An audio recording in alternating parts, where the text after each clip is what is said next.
നമസ്കാരം.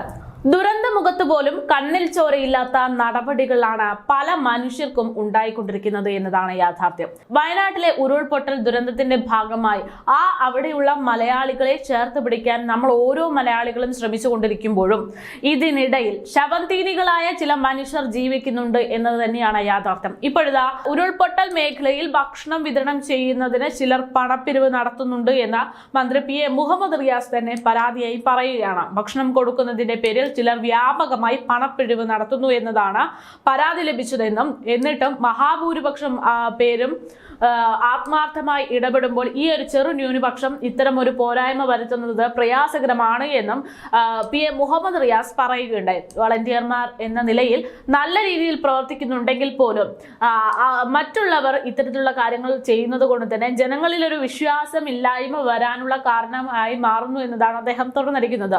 ഭക്ഷണം വളരെ മാന്യമായി പാകം ചെയ്ത് നൽകുന്നവരുണ്ട്. എന്നാൽ രക്ഷാദൗത്യത്തിലുള്ള ചില ആളുകൾക്ക് ഭക്ഷണം കഴിച്ച് പ്രശ്നങ്ങൾ ഉണ്ടാകുന്ന സാഹചര്യമുണ്ടെന്നും ചില ഭരണകൂടം ഇത് ശ്രദ്ധയിൽപ്പെടുത്തിയിട്ടുണ്ട് എന്നും അതിനാൽ ഭക്ഷണത്തിന്റെ ഗുണമേന്മ ഉറപ്പുവരുത്തണമെന്നുമൊക്കെ പി എ മുഹമ്മദ് റിയാസ് ഇതോടൊപ്പം തന്നെ കൂട്ടിച്ചേർത്തു. ഭക്ഷ്യവകുപ്പ് ഉദ്യോഗസ്ഥരുടെ നേതൃത്വത്തിൽ പരിശോധന നടക്കുന്നുണ്ട്. രക്ഷാദൗത്യം ചെയ്യുന്നവർക്ക് ഭക്ഷണം നൽകുന്നതിന് നിയന്ത്രണം ഏർപ്പെടുത്തിയേ പറ്റൂ എന്നും ഭക്ഷണം വിതരണം ചെയ്യുന്ന വളണ്ടിയർമാർ അനാവശ്യ വിവാദം ഉണ്ടാക്കാതിരിക്കാൻ ശ്രദ്ധിക്കണമെന്നും പി എ മുഹമ്മദ് റിയാസ് പറഞ്ഞു. അതേസമയം ഇതുവരെ ഭക്ഷണം നൽകിയവരുടെ സേവനം വളരെ വലുതാണെന്നും ഇത്തരം ആളുകളെ സഹായം നമുക്ക് ഇനിയും വേണമെന്നും മന്ത്രി അഭിപ്രായപ്പെട്ടിട്ടുണ്ട്. ഞാൻ പറഞ്ഞു വന്നത് ഈ ഒരു ദുരന്ത മുഖത്ത് പോലും ഇത്തരത്തിൽ മനുഷ്യനല്ലാതാക്കുന്ന ചില ജീവികൾ നമ്മുടെക്കിടയിൽ ജീവിക്കുന്നുണ്ട് എന്ന് തന്നെയാണ്. അതായത് ഒരു ഭക്ഷണത്തിന്റെ പേരിൽ പോലും ചിലർ ദുരുപയോഗം ചെയ്യുന്നുണ്ട്. അല്ലെങ്കിൽ വയനാട്ടുകാർക്ക് ഭക്ഷണം നൽകണം എന്ന് പറഞ്ഞിട്ട് ആ പണം തട്ടിയെടുക്കാനുള്ള ശ്രമം ചിലർ ചെയ്യുന്നുണ്ട് എന്നതാണ് യാഥാർത്ഥ്യം. കഴിഞ്ഞ ദിവസം നാം കണ്ടു ഷെഫ് പിള്ള നമുക്കറിയാം, ദുരന്ത ദിവസം തന്നെ ദുരന്തമുണ്ടായതിനു ശേഷം അദ്ദേഹം വളരെയധികം സന്തോഷപൂർവ്വം പറഞ്ഞതാണ് താൻ എല്ലാവരെയും സഹായിക്കും, തനിക്കാവും വിധം താൻ ഭക്ഷണം നൽകുമെന്ന്. അദ്ദേഹം ആ പറഞ്ഞ വാക്ക് ഇന്ന് വരെ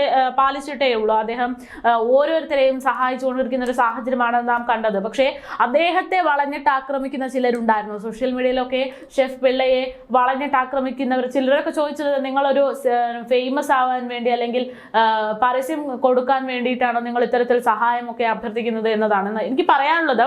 ഇതിപ്പോ യഥാർത്ഥത്തിൽ ഒരു സഹായം നൽകുന്നവനെയാണ് ചില മനുഷ്യർ ഇങ്ങനെ വളഞ്ഞിട്ട് ആക്രമിച്ചത്. പക്ഷേ വളഞ്ഞിട്ട് ആക്രമിക്കേണ്ട മറ്റു ചിലരുണ്ട്. അതിൽ പ്രധാനപ്പെട്ടത് ഇതുപോലെ ഭക്ഷണത്തിന്റെ പേരിൽ, വയനാട്ടുകാർക്ക് നൽകുന്ന ഭക്ഷണത്തിന്റെ പേരിൽ ഇല്ലാത്ത പിരിവ് നടത്തുന്ന ചില മാന്യന്മാരാണ്. അവരെ കണ്ടുപിടിച്ച് അവർക്ക് വേണ്ടുന്ന ശിക്ഷ കൃത്യമായി നൽകണം എന്ന് തന്നെയാണ് പറയാനുള്ളത്. അതുപോലെ തന്നെ കഴിഞ്ഞ ദിവസം നാം കണ്ടു, വയനാട്ടുകാരിലെ ചിലർക്ക്, അതായത് കുഞ്ഞുങ്ങൾ മാത്രമായി അവശേഷിക്കുന്ന ചില കുടുംബത്തിലെ കുഞ്ഞുങ്ങൾക്ക് തന്റെ മുലപ്പാൽ നൽകി തന്നാലാകുന്ന സഹായം നൽകാമെന്ന് പറഞ്ഞൊരു സ്ത്രീ രംഗത്തേക്ക് വന്നപ്പോൾ ആ സ്ത്രീക്കെതിരെ അശ്ലീല പരാമർശങ്ങളും അശ്ലീല കമന്റുകളും ഇട്ട ചില മാന്യന്മാരെയൊക്കെ നാം കണ്ടു. ഇത്തരത്തിലുള്ള ആളുകളെയൊക്കെ പഞ്ഞിക്കിടേണ്ട സാഹചര്യം തന്നെയാണ് ഇപ്പോഴുള്ളത്. എന്തായാലും വയനാട്ടുകാരുടെ ദുരന്തത്തെ വിറ്റ് കാശാക്കാൻ ആരും ശ്രമിക്കരുത് എന്ന് മാത്രമാണ് പറയാനുള്ളത്.